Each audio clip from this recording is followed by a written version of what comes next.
Madame, monsieur, bonsoir. Et gros plan à présent sur le Gen Z, un sport ultra confidentiel en France qui compte, François, une petite centaine de licenciés. Il s'agit d'un sport d'adresse d'origine chinoise, vieux de 2000 ans.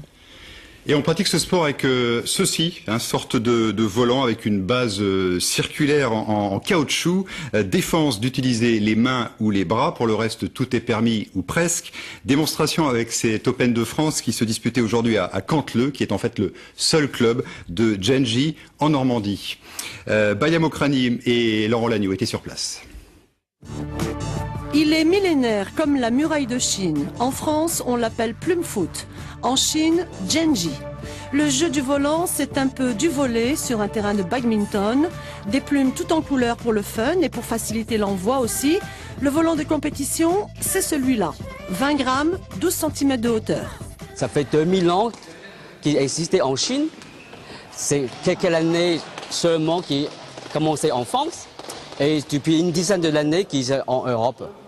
Donc aujourd'hui, à Canteleu, on a organisé un Open de France pour unir plusieurs nations qui sont ici pour faire une compétition.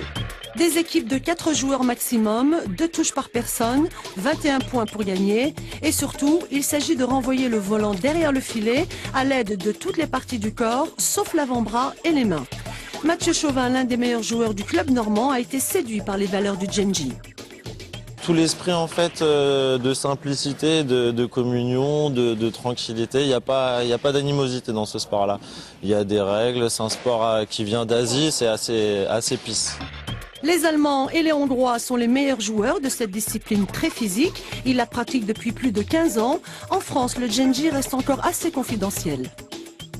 Actuellement, il y a 4 associations. Donc 4 clubs en France, à Amiens, Paris, Marseille et donc Canteleu, pour on va dire à peu près une centaine de joueurs, grosso modo. Demain à 13h au gymnase Béatrice S, la finale opposera Allemands et Hongrois qui ont battu aujourd'hui respectivement les Français et les Finlandais. Prochain rendez-vous en novembre à Marseille pour la Coupe de France.